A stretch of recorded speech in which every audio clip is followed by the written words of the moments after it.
오늘 말씀의 제목은 분별력이 필요한 시대입니다 라는 말씀의 제목으로 함께 은혜 나누려고 합니다. 요즘 신문이나 TV를 보면은 우리 주님 오실 날이 가까이 왔구나. 그래, 그렇다면 나는 우리 주님 맞을 준비를 하고 있는가?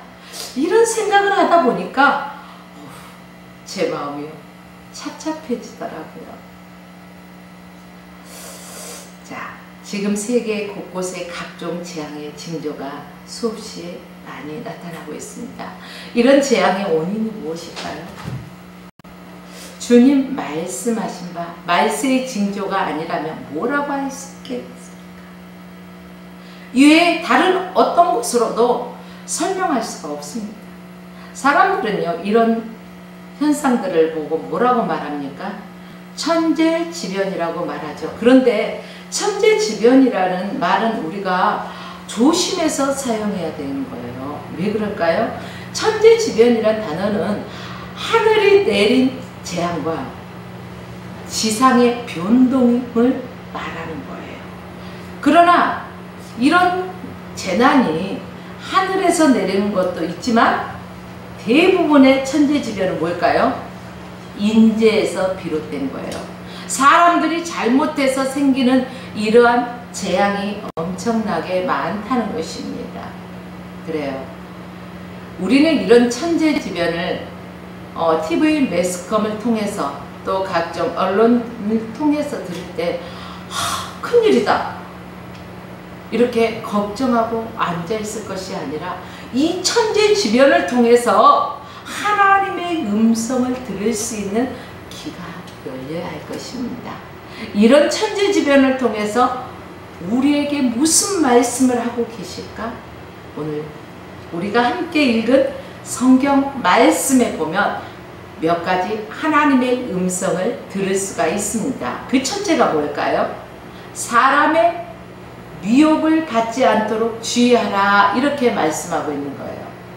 마지막 때가 되면은 교통수단과 통신수단이 너무너무 많이 발전됐죠. 우리나라 인터넷 수준이 세계에서 1위라고 할 수 있을 정도로 정말로 인터넷이 우리는 발달되어 있잖아요. 그래서 그 인터넷을 통해서 세계 각국에 일어난 것들을 우리는 바로바로 알 수가 있어요. 교통수단? 옛날에는요, 집신을 등에 메고 그냥 몇 날 며칠을 걸어가면서 낡으면 또 갈아 신고 이러잖아요. 교통수단이 없기 때문에. 그리고 말을 타고 다니고, 그쵸? 그런데 요즘 교통수단 어때요? 너무너무 좋죠?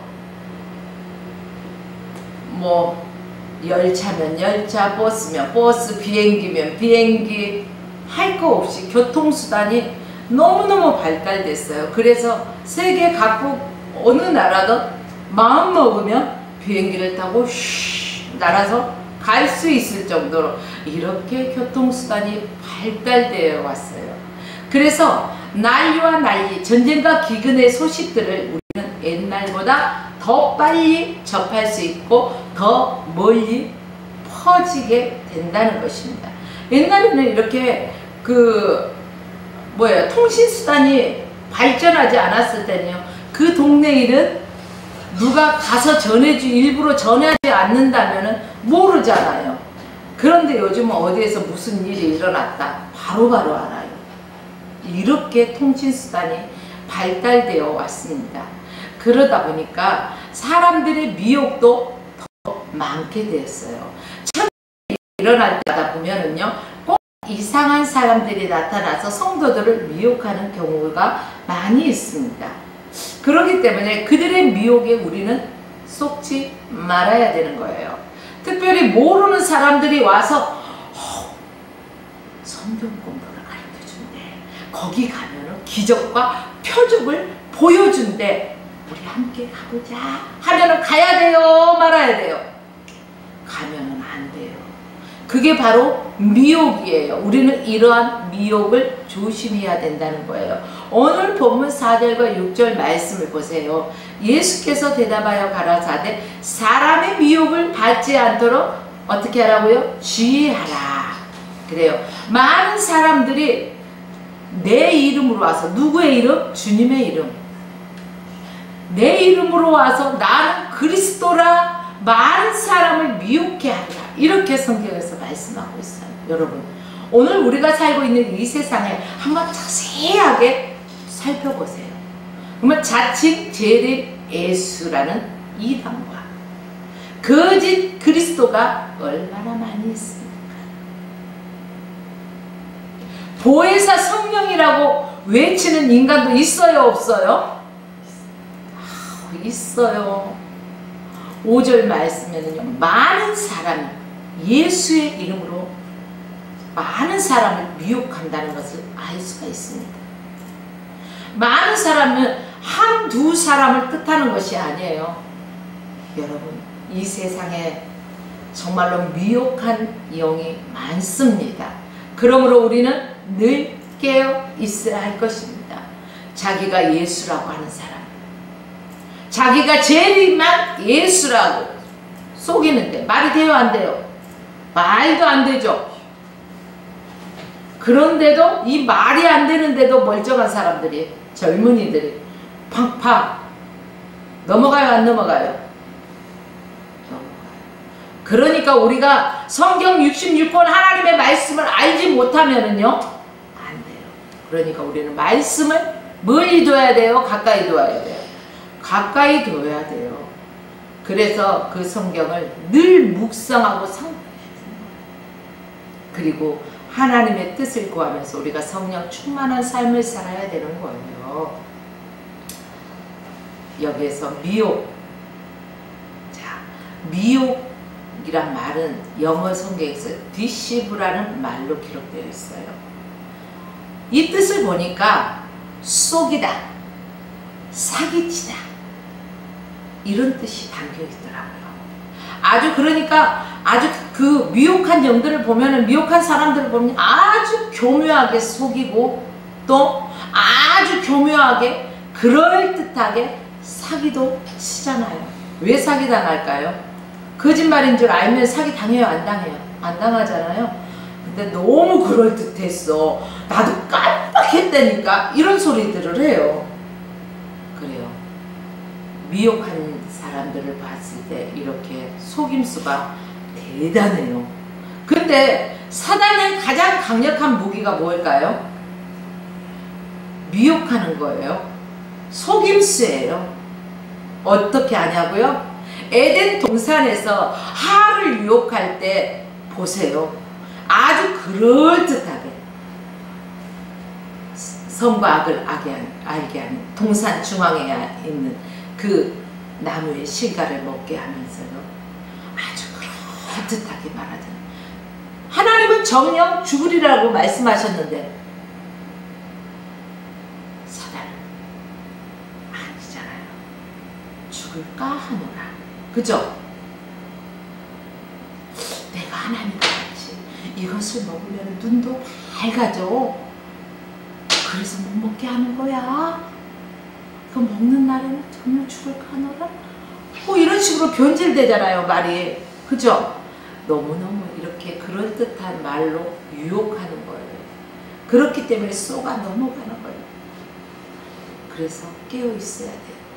아마 아담에게 직접 에덴 동산에서 사단이 그것을 물었다면, 미혹했다면 어땠을까요? 상황은 또 달라졌을 수 있어요. 왜? 하나님에게 직접 받았기 때문에, 아담은. 그렇죠? 하와는 한 달이 건너뛰었어. 그래서 여기에서 교육이 제대로 이루어지지 않았을지도 모르겠어요. 어찌됐든 간에 여러분, 사탄은 그만큼 미혹에 또 속임수에 이런 강력한 무기를 갖고 있기 때문에 만만한 존재가 아니라는 것을 아셔야 합니다. 사단은 타락한 천사이기 때문에 어리석은 존재도 아니에요. 사단은 자신을 광명한 천사로 우리를 속이고 미혹해요. 그 목적이 무엇일까요? 하나님의 나라를 무너뜨리고 교회를 무너뜨리고 가정과 개인과 경건의 생활을 파괴시키기 위한 게 사단의 전략입니다. 여러분, 그렇기 때문에 저와 여러분은요, 정신 바짝 차려야 하는 것입니다. 사단의 그 속임수, 여러분 들어보면 긴지 아닌지 분별합니까? 우리는 너무너무 척척척 아는 척을 많이 해서요, 좀 배우려는 자세가 부족해요. 그러다 보니 사단의 속임수에도 속수무책 넘어가는 경향이 많습니다. 사단이 그렇게 여러분을 속일 능력이 없다면 사단이 사단이겠습니까? 봐요. 사단은 타락한 천사가요, 하나님의 가장 가까이에 있었잖아요. 수종 들었잖아요. 그쵸? 그렇기 때문에 누구보다도 하나님의 그 모든 것들을 잘 알 거 아니에요. 그래서 하나님의 삼위일체, 성부 하나님, 성자 예수님, 성령 하나님, 그죠? 이 삼위일체를 본받아서요, 아주 그럴듯하게 지도 세 가지로 나가잖아요. 뭘로? 사단, 마귀, 귀신. 이렇게 체계적으로 하나님의 체계를 그대로 본받아서 하는 거예요. 엄청나게요. 그럴듯하게 사람을 미혹하기 때문에 넘어가는 것입니다. 여러분, 거짓 그리스도가 무엇입니까? 자기를 가리켜 메시아라고 거짓 주장하는 사람을 거짓 메시아라고 우리는 말하고 있죠. 그러니 넘어가는 거예요. 사단이 그렇게 여러분을 속일 능력이 아주 많다는 거예요.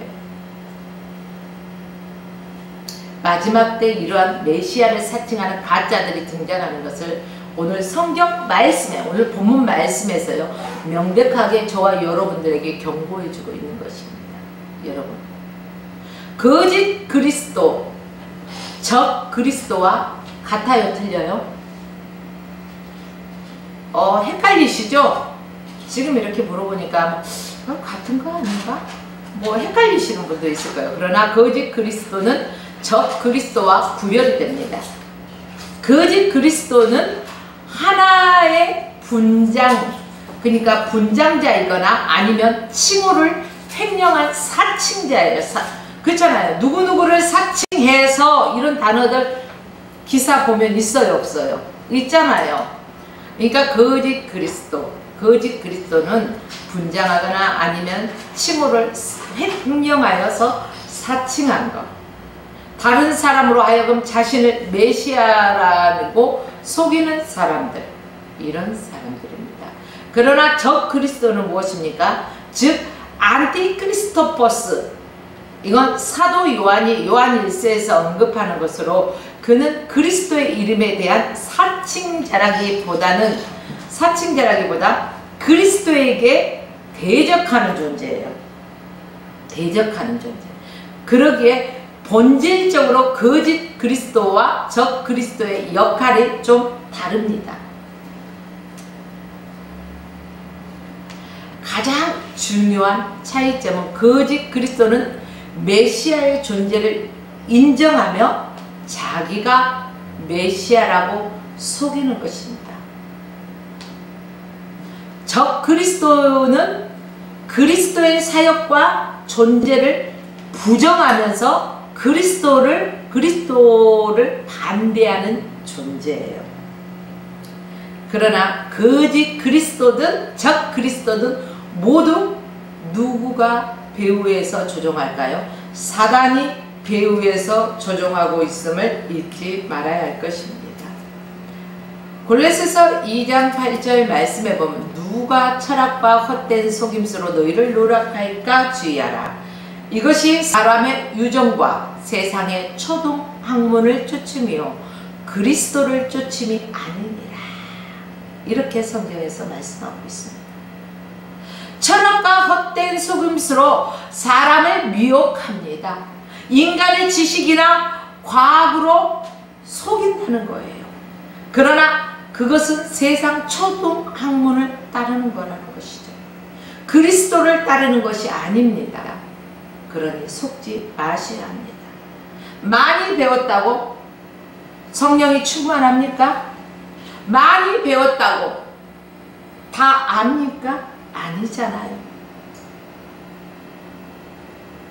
지식은 세상 것에서 배워지죠. 그러나 지혜는 위로부터 오는 것입니다. 우리가 위로부터 오는 성령의 충만함을 받아야만이 이런 세상적인 그 초등 학문을 가지고 세상적인 지식을 가지고 세상적인 철학을 가지고 우리를 막 미혹할 때 우리는 하나님의 말씀으로 그것을 물리치고 우리는 이길 수 있어야 할 것입니다. 또 마태복음 24장 23절로 24절 오늘 본문 말씀 보면은 그때의 사람이 너희에게 말하되 보라 그리스도가 여기 있다 혹 저기 있다 하여도 믿지 말라. 거짓 그리스도들과 거짓 선지자들이 일어나며 큰 표적과 기사를 보여 할 수만 있으면 택한 자들도 미혹해야 한다. 난 교회 다녀 그러니까 괜찮아. 이런 사람이 있잖아요. 그러나 보십시오 말씀에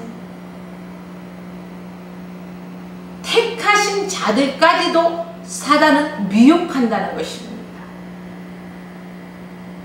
거짓 그리스도나 이 거짓 선지자들도 큰 기적을 행해요. 그런데 많은 사람들이 저 사람 아주 막 은사가 대단해가지고 막 능력이 나타나네. 그러면은 우르르 몰려가요 안 몰려가요? 몰려가잖아요. 근데 자세하게 보십시오 말씀을. 거짓 그리스도인들과 거짓 선지자들도 큰 기사를 어떻게 한다고요? 보여줄 수 있다 없다? 있다는 거예요. 그러므로 어떤 기적과 이적을 행한다고 해서요 여러분 따라가지 마십시오.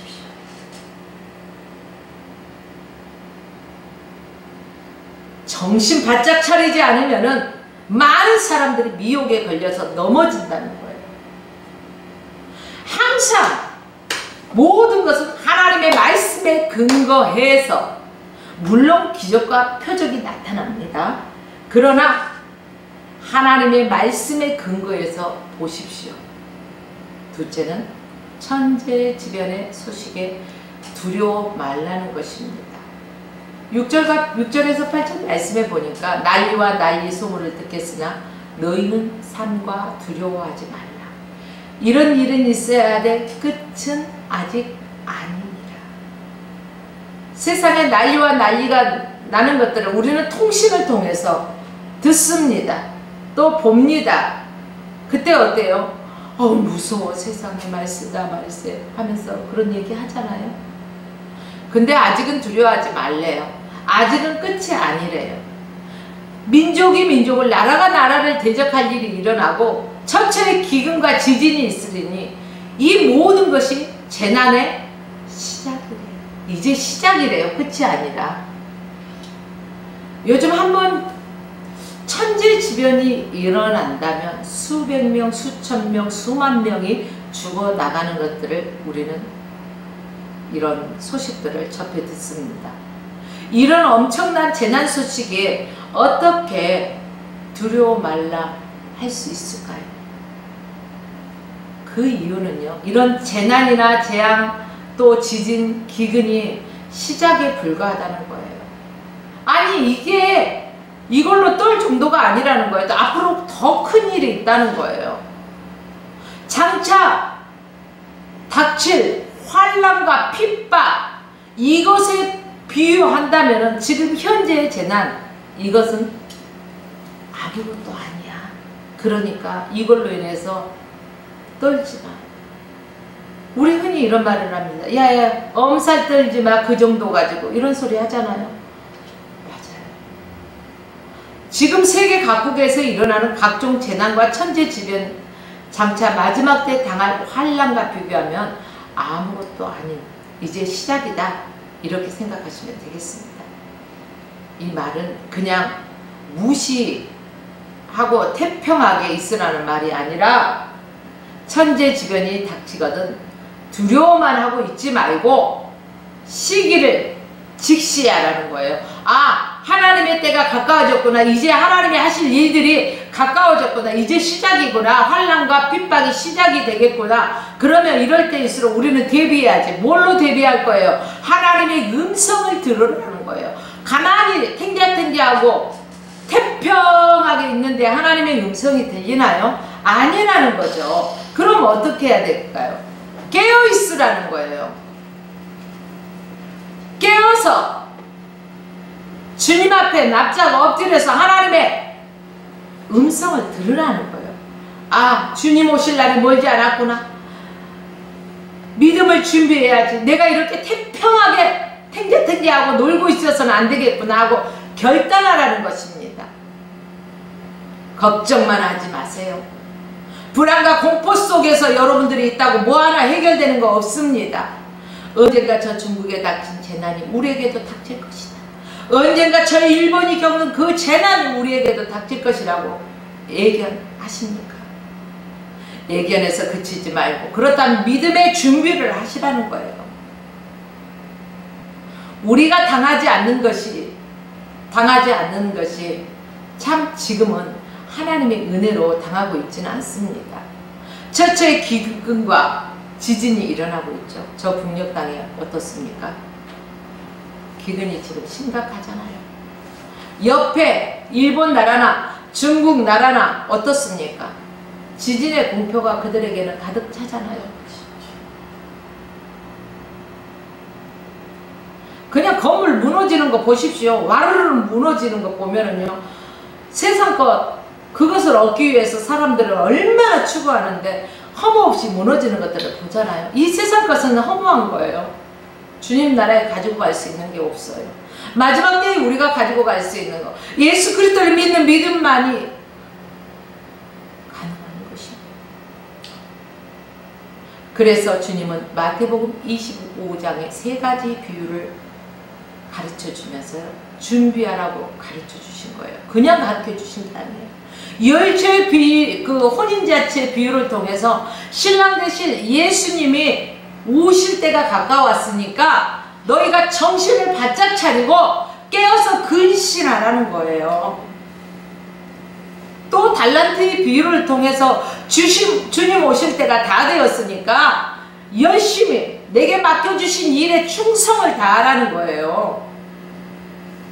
준비하고 있으면요 예상치 못한 때 그 어느 때에 주님 오실지 알지 못하지만은 주님이 언제 오시든 간에 늘 준비하고 깨어있는 사람은 상관이 있어요 없어요?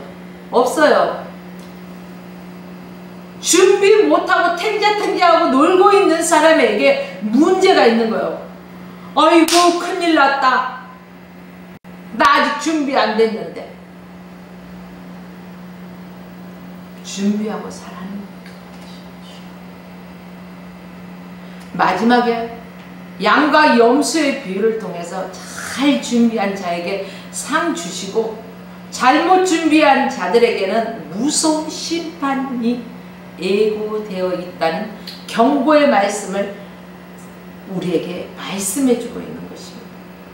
그러므로 사랑하는 성도 여러분, 천재지변이 닥쳤다고 근심 걱정만 하고 있는 것이 아니라 두려워하지 마시고 이때 우리는 주님 오실 날이 가까웠기 때문에 우리가 더 깨어 있어야 되는구나. 정신 바짝 차리고 주님 오실 그날을 위해서 준비하는 나에게 맡은 것을 충성을 다하는 그런 자가 되어야 돼요.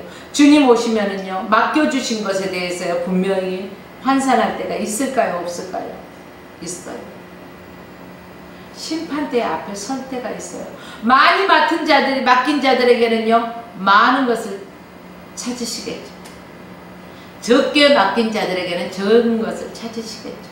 맡겨준 만큼 주님이 찾으신 거. 그때 우리는 무익한 종이 되어서 바깥 어두운 데 쫓겨나가는 어리석은 자 되지 않기 위해서 깨어서 우리에게 맡겨주신 그 직무, 사명을 감당해야 한다는 것입니다. 주님이 주신 사명을 잃어버린 채 세상과 버타고 짝하면서 세상을 따라가는 사람들이 얼마나 많이 있습니까? 만약에 주님이 오늘 이 시간에 오신다면 여러분 어떻게 하시겠습니까? 준비되어 있습니까? 저는 이 말씀을 준비하면서 참 두렵더라고요. 나는 지금 어떻게 준비하고 있는가? 내 스스로를 점검하게 되더라고요. 저와 여러분이 주님께서 맡겨주신 사명을 감당하면서 주님 언제 오시든지 우리가 준비되어 있는 슬기로운 5처녀 기름 넉넉히 준비하듯이 우리가 늘 성령의 충만함을 힘입어서 세상의 미혹을 쫓아가지 아니하고 구별된 자의 삶을 살면서 포도나무가 가지에 붙어있으면 많은 열매를 맺듯이 우리가 예수 그리스도 안에서 성령의 9가지 열매를 맺으면서 나무를 보면 그 열매를 안다고 하잖아요. 열매를 보면 나무를 알겠죠. 또 이렇듯이 저와 여러분이 예수 그리스도 안에서 믿음의 열매를 주렁주렁 맺는 우리의 삶이 되기를 주의 이름으로 부탁드립니다. 또 세 번째는 천재지변이 무서운 환난이나 핍박이 찾아올 것이라고 하십니다. 사람들이 천재지변 어떻게든 견뎌낼 수 있습니다. 그것은 우리의 힘으로 어쩔 도리가 없기 때문에 이겨내야 할 수밖에 없습니다. 그러나 이 천재지변이 아닌 인재로 닥치는 환난과 핍박은 무섭다고 경고합니다. 본문 9절에서 12절 말씀 보십시오. 그때 사람들이 너희를 환난에 넘겨주겠으며 너희를 죽이리니 너희가 내 이름을 위하여 모든 민족에게 무엇을 받아요? 미움을 받아요. 그때 많은 사람이 시험에 빠져 서로 잡아주고 미워하겠으며 거짓 선지자들이 많이 일어나서 많은 사람을 미혹하겠으며 불법이 성함으로 많은 사람의 사랑이 식어집니다. 지금 이 시대를 바라보고 있는 것 같지 않습니까? 사랑이 식어져서 냉랭하고 서로가 서로를 미워하고 시기하고 질투하고 어떻게든 저 사람을 끌어내리고 내가 짓밟고 올라가려고 하는 이런 마음 없습니까?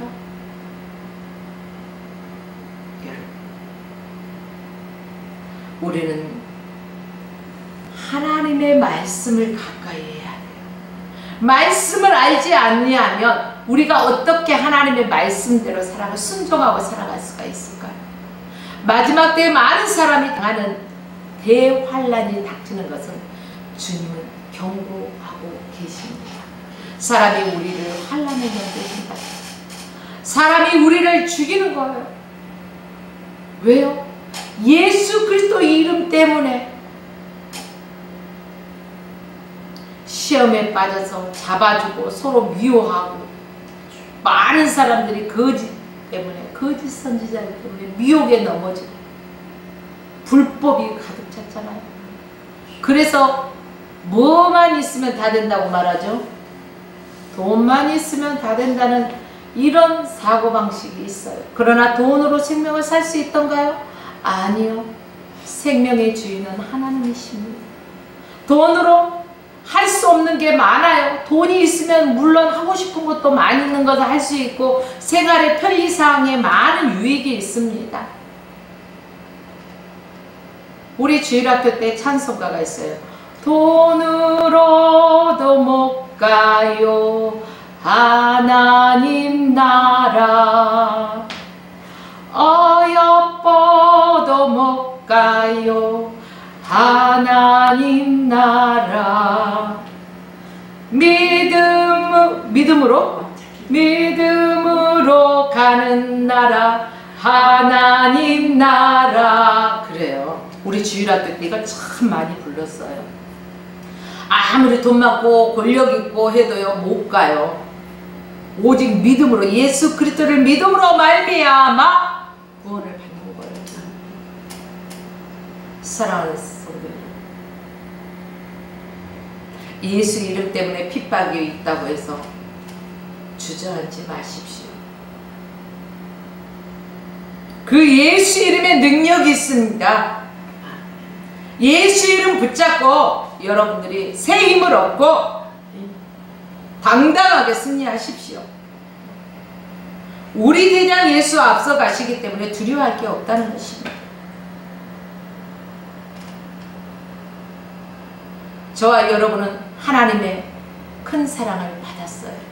하늘 그보다 높고 바다 그보다 깊고 우주 그보다 넓은 하나님의 큰 사랑, 얼마나 큰지 하늘을 두루마리 삼아도 다 기록할 수 없는 그 하나님의 사랑을 우리는 받은 자예요.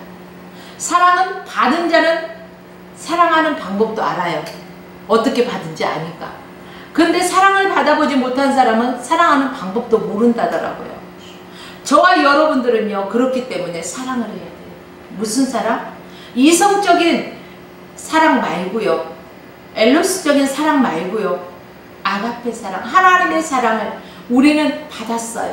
그러니까 그 사랑을 널리 전하면서 우리에게 맡겨주신 사명을 우리는 감당하면서 살아가야 된다는 것입니다.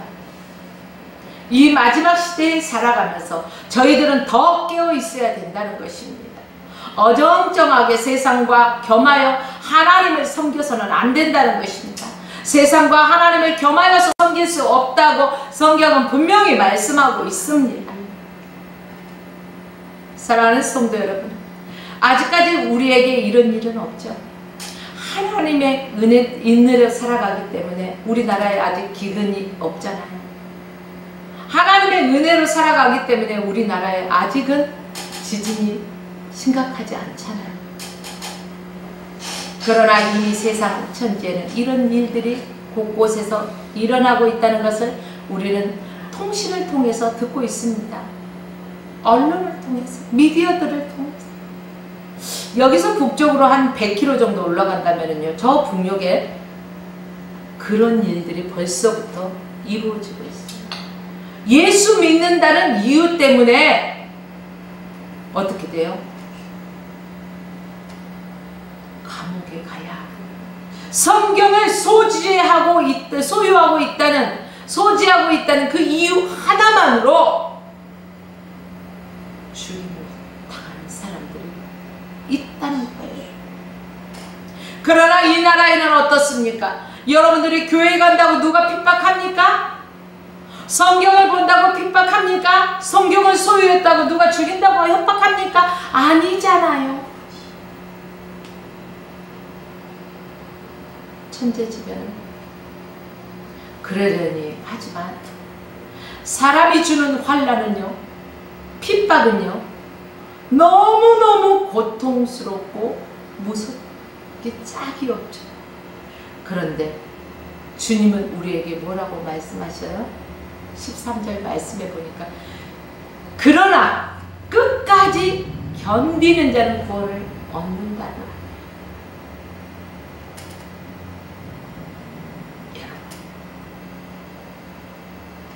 누가 여러분들에게 총부리를 겨누고요, 너 예수 부인해, 그럼 살려줄게, 그러면 여러분 어떻게 하시렵니까? 안 그러면 죽인다면 어떻게 하시렵니까? 많은 사람들이 이 앞에서 주저없이 예수를 모른다고 부인하는 사람들이 있을 것입니다. 믿음에서 떨어져서는 안 되는 것입니다. 끝까지 견디는 자만 구원을 얻는다는 거예요. 우리가 예수 믿는다는 이유만으로 어떠한 환난과 핍박과 고통이 우리에게 닥칠지 우리는 상상할 수는 없습니다. 그러나 그것 때문에 내가 일어날 수 없어요. 하나님 한 번도 나를 외면한 적이 없으시거든요. 내가 사망의 음침한 골짜기를 다닐 때에도 주께서 나와 함께 하셨거든요. 내가 어떠한 상황에 있을지라도 주님이 내 편이 되주셨거든요. 사람들은 다 나를 모른다 할 때 주님은 다가와 주셨거든요. 그래, 주님은 나를 한 번도 외면하지 않으셨기 때문에 그 십자가에서 죽으심까지 능히 감당하시면서 우리를 사랑해 주신, 나를 사랑해 주신 그 예수 이름이 있기에 우리 예수 그리스도를 믿는 하나님의 백성들은 어떠한 환난과 기근과 핍박이 있다 할지라도 결코 예수를 부인해서는 안 된다는 것입니다. 끝까지 견뎌야 할 것입니다. 그런데 무엇으로 끝까지 견딜 것인가? 이게 문제 아닐까요? 그래, 끝까지 견디겠다고 말은 하는데 어떻게 견딜 건데 그럼?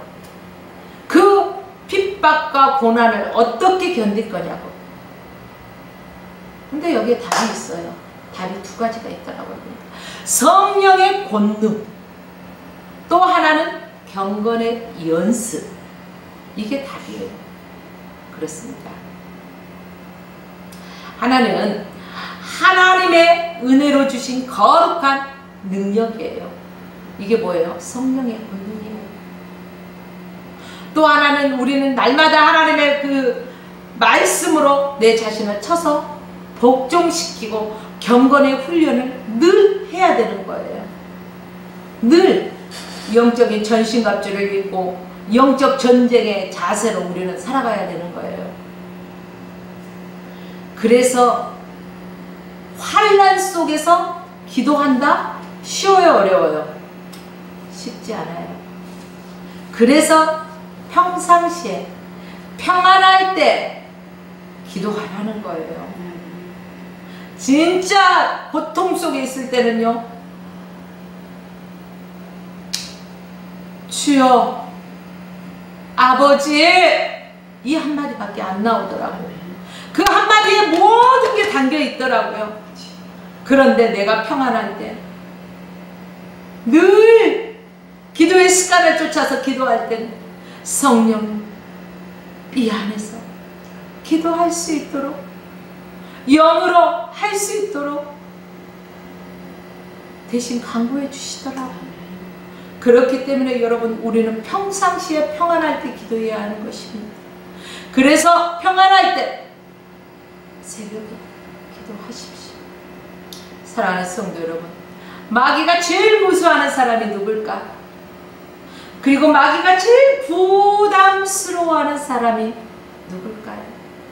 바로 기도로 무장하고 사는 사람을 마귀는 제일 무서워하고 제일 부담스러워요. 만만한 사람이 여러분 앞에 있으면 여러분 부담스러워요? 에이, 저까지가 만만해, 괜찮아. 근데 어려운 상대가 있을 땐 여러분 어때요? 그 앞에서 무엇을 행하게? 부담스러워. 우리도 오늘 예배의 자리에 나왔잖아요. 거룩한 부담감을 가지고 나왔죠. 거룩한 부담감. 그래요. 사랑하는 여러분, 우리는 사단 마귀가 무서워서 한 길로 왔다 7길로 도망갈 수 있는 기도에 무장하는 사람이 되어야 되는 거야. 저 사람은 아무리 찔러도 안 되더라. 시간 낭비하지 말고 우리 딴 데 가보자 할 수 있게 우리는 그 정도로 기도의 사람이 되어야 할 것입니다. 우리 주님 보십시오. 기도했어요, 안 했어요? 공생애 시작하기 전에도 기도로 시작하셨죠? 공생애 마칠 때도 뭘로 마쳤어요? 기도로 마치셨어요. 우리 주님은 시간 날 때마다 어디에서 기도하셨어요? 동산에 가서, 겟세마네 동산에 가서 기도하시고 또 말씀을 하셨어요. 뭐라고 말씀하셨어요? 시험에 들지 않게 깨어 있어 기도하라. 아유, 그리고 나서 내려와서 보니까 제자들이 어때요? 하고 잠을 자고 있어. 깨어 기도하라고 했는데 잠만 퍼자고 있어. 와, 얼마나 그 광경을 보고 답답하셨을까요? 오늘 우리를 보고 주님이 얼마나 답답해 하실까요? 제자들의 그 자는 모습을 보고 뭐라고 말씀하셨어요? 육신이 온이로되 마음이 약. 그쵸? 영은 온하는데 육신이 약하다고 했나요? 그쵸? 마음에는 온이로되 육신이 약하도다. 이렇게 말씀하셨습니다. 아우, 제가 여기에서 잠깐 꼬였네요. 그래요.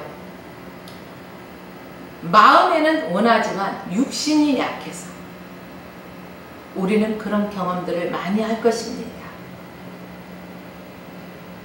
사랑하는 여러분들이요, 내가 나를 부인하지 않는다고 말하지만 마음에는 그렇게 되길 원하지만 너는 육신이 약하기에 기도 안 하면 시험에 든다. 그래서 깨어서 기도하라는 거야. 이렇게 경고해 주고 있는 거예요. 그렇습니다. 우리도 그렇다는 거예요. 우리도 기도 안 하면 작은 시험 앞에서도요, 펑펑 낮아빠져요. 나가 떨어진다는 거예요. 기도하기가 힘들죠. 어렵죠. 그러기 때문에 주님은 기도하란 말 앞에 꼭 뭘 넣었어요?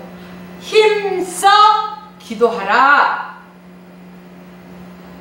힘써 기도하라는 것입니다. 다 하고 나서 남은 시간에 기도하는 것이 아니에요. 내 기도 시간을 정해놓고 정해진 시간에 기도해 보십시오. 그리고 그 외의 시간에는 무시로 기도하는 거예요. 힘써 기도하라는 거예요. 천재 지붕보다 더 무서운 환난과 핍박이 여러분 앞에 닥칠 날이 있다는 것입니다. 그때 우리가 그 환난과 핍박을 견디는 무기, 유일한 무기가 기도, 하나님의 말씀입니다.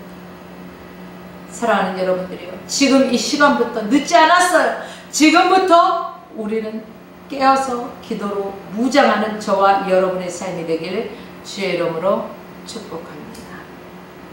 네 번째는 속히 복음이 모든 민족에게 전파되어야 합니다. 저는 이 미디어를 참 좋아해요. 왜 그럴까요?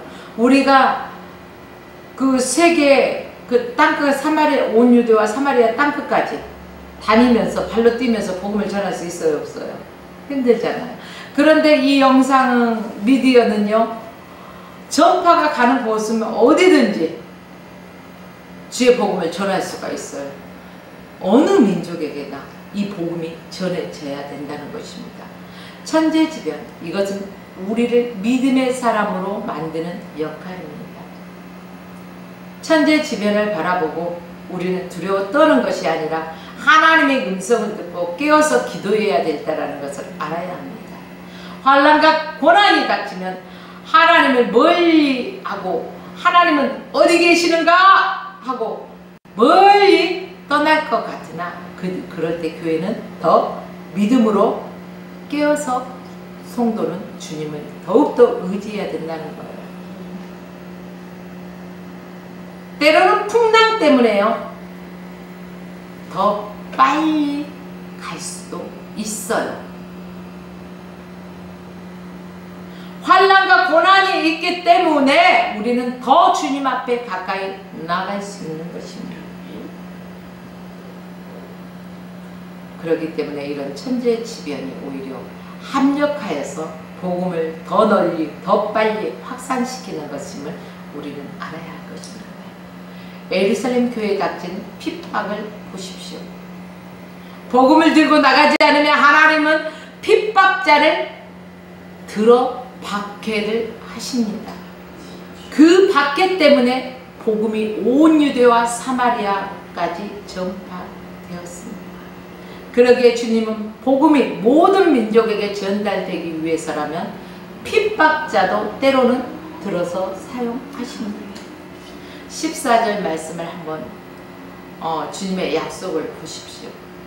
이 천국 복음이 모든 민족에게 증거되기 위하여 온 세상에 전파되리니 이제야 끝이 오리라. 복음이 땅끝까지 온 세상에 전파되어야지 끝이 온다는 거예요. 우리가 갖고 있는 이 복음, 우리가 믿는 그 복음은 모든 민족에게 전달되어야만이 된다는 사실입니다. 재난당한 백성들을 보십시오. 범하는 국민의 90% 이상이 불교도들입니다. 그렇게 군사 정권에게 시달리면서 저항 한 번도 제대로 해보지 못하고 주저앉는 백성들, 복음을 제대로 접해보지 못한 미종족, 소수 종족들이 저렇게 처참하게 재난을 당하고 있는 것입니다. 한 번도 복음을 들어보지 못한 채 죽어가는 자가 수없이 많다는 거예요. 내가 전하지 않으면 그 핏값을 누구에게 찾으실까요? 전하지 않는 자에게 네게 찾는다는 거예요. 그러므로 우리는 때를 얻든지 못 얻든지 복음을 전파할 의무요 사명이라는 것입니다. 저는 기도하다가 갑자기 창세기 소돔과 고모라 성을요 생각해 봤어요. 소돔성이 망한 이유가 무엇 때문에 망할까요? 죄악 때문에 망했어요? 그러나 꼭 그것만이라고 할 수도 없어요. 그 땅에 의인 10명이 없어서 망했다는 거예요. 그러나 그 책임은 룻에게 있습니다. 룻이 그 성에 들어가 살면서도 복음을 전하지 못했기 때문에 그렇습니다. 저는 어떤 분을 통해서 이런 말씀을 들었어요. 나라가 잘못된 것은 대통령이 책임을 져야 되고, 성도가 교회가 잘못한 것은 담임 목사가 책임을 져야 된다는 것입니다. 여기 소돔과 고모라에는 롯이 거기에 들어갔으니까 롯이 복음 전파하는, 자기 거주하는데 복음 전파하는데 책임을 졌어야죠. 그렇다고 보면 지금 이 시대에 저와 여러분들은 복음 전파에 책임을 지고 있습니까? 내 가정에서, 내 이웃에서, 우리 동네에서, 지역에서 책임지고 있냐는 거예요. 참 이 말씀이 여기와 부딪히더라고요. 우리 황정열 목사님이나 또 우리 이성원 목사님은 우리 화평교회에서, 화평방송에서, 축복방송에서 정말로 이 복음 전파의 사명을 다 감당하고 있는 것인가? 한번 각자 생각해 봤으면 좋겠어요. 우리는 힘써 복음 전파에 최선을 다해야 할 것입니다. 우리에게 맡겨주시는 화평교회에서 화평방송과 축복방송을 통해서 복음 전파에 힘써야 할 것입니다. 그리고 내 가정에서, 내 이웃에게, 내가 살고 있는 지역에서,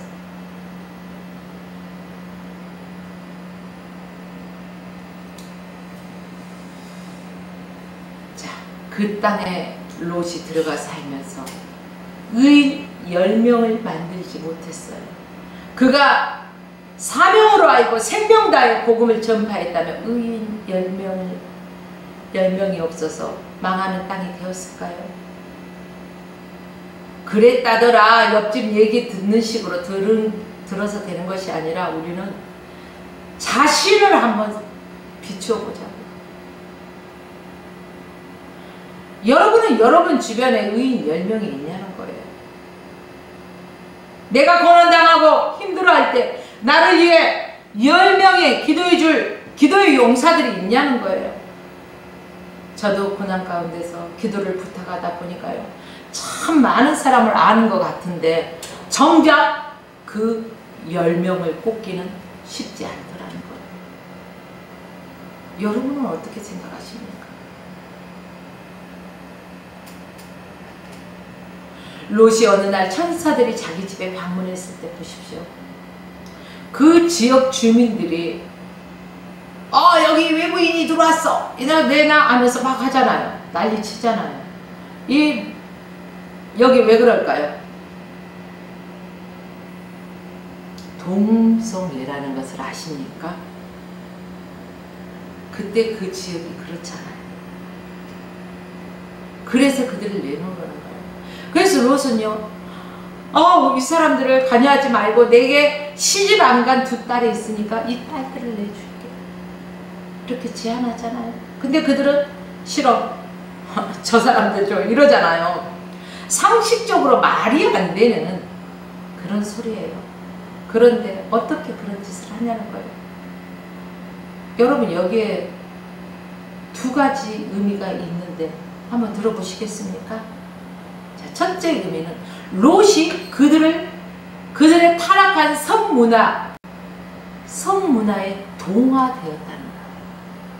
또 하나는 그럼에도 하나님이 보낸 사람들을 보호하려는 것을 보고 그래도 아직 겨자씨 같은 작은 믿음이라도 있었던 것으로 볼 수가 있다는 거예요. 우리가 흔히 이러죠. 세상에 예수 잘 믿다가 세상에 빠져있는 사람 보고 그래도 저 사람은 언젠가 돌아올 거야. 그래도 믿음이 있지 않냐 저 안에. 적은 믿음이라도 있지 않냐. 이런 소리 하는 것을 기억해 보십시오. 그런데 그들에게 복음이 전해지지 못했어요. 이 적은 믿음이 겨자씨 하나가 심겨져 있을 때 썩어지면 어때요? 새들이 와서 깃들 수 있는 큰 나뭇가지가 되잖아요. 복음의 씨를 심으면은요 이러는 거예요. 30배, 60배, 100배의 결실이 있어야 되는 거예요. 그렇다면 롯은 자기 혼자 하나님을 믿고 복음을 전하지 못했다는 거잖아요. 어떻게 그렇게 말할 수 있냐고요? 자, 롯의 사이들을 보십시오. 롯의 딸들과 정혼한 사이들 보면은요, 장인이 마랑에 있음에도 불구하고 하나님이 불로 심판할 것을 말하잖아요. 그럼에도 불구하고 어때요? 농담으로 여기는 거예요. 그만큼 신뢰가 없는 거예요. 복음을 온전히 전하지를 못했던 거예요. 정혼한 사이조차도 장인의 말을 농담으로 받아들이는 이 시점. 그만큼 롯이 빛과 소금의 역할을 감당하지 못했다는 것입니다. 의뢰 롯뿐이겠습니까? 오늘 이 시대를 살아가는 저와 여러분은 빛과 소금의 역할을 감당하고 있느냐? 제가 여러분의 상태를 일일이 알지는 못하지만 여러분들 스스로를 말씀에 비추어 보시기를 원합니다. 결국 소돔성은 망하죠. 천사들의 그 강제적인 도움으로 인해서 롯과 두 딸들은 구출되었어요. 그러나 롯의 부인은 어때요? 뒤를 돌아봄으로 인해서 세상의 미련을 버리지 못함으로 인해서 소금 기둥이 되었어요. 정말 불바다가 되려나? 하고 되돌아보는 순간 소금 기둥이 되었다는 거예요. 우리는 예수 그리스도를 믿으면은요, 자로도 울어도 치우치지 말고 오직 믿음의 본 대신 예수 그리스도만을 바라보고 나가야 된다는 사실입니다. 하나님은 이 시대에 우리에게 무엇을 요구하고 계십니까? 첫째는 성도로서의 성결함을 유지함이 최고의 중요한 것이고, 둘째는 우리 속에 있는 생명의 복음을 속히 이 모든 민족에게 전파될 것을 바라고 계시는 것입니다. 그래서 복음 전파에 생명을 걸어야 한다는 것입니다. 급합니다, 여러분. 머뭇거릴 시간이 없어요. 마지막 때예요. 마지막 눈앞에 벌어지는 천재지변을 보면 여러분, 이제 마지막이라는 사실을 느껴야 한다는 거예요. 그래서 우리는 정신을 바짝 차려야 하는 것입니다. 이제 말씀을 정리합니다. 오늘 우리는 천재지변을 통해 인간이 얼마나 나약한 존재인지 알았습니다.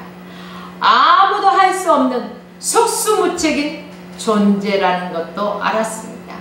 하나님 한번 흔드시면 꼼짝 못하는 연약한 우리의 존재라는 것을 알았습니다. 그렇기 때문에 우리가 할 수 있는 것은 하나님을 의지하고 깨어 있어야 한다는 것도 알았습니다. 그러면 우리는 더 나아가 우리가 살고 있는 이 시대가 어느 때인 줄 깨닫고 바로 하나님의 뜻을 분별하는 통찰력을 가지고 신앙생활을 영위하시는 저와 여러분의 삶이 되시길 주의 이름으로 축원드리며 오늘 말씀을 마칩니다.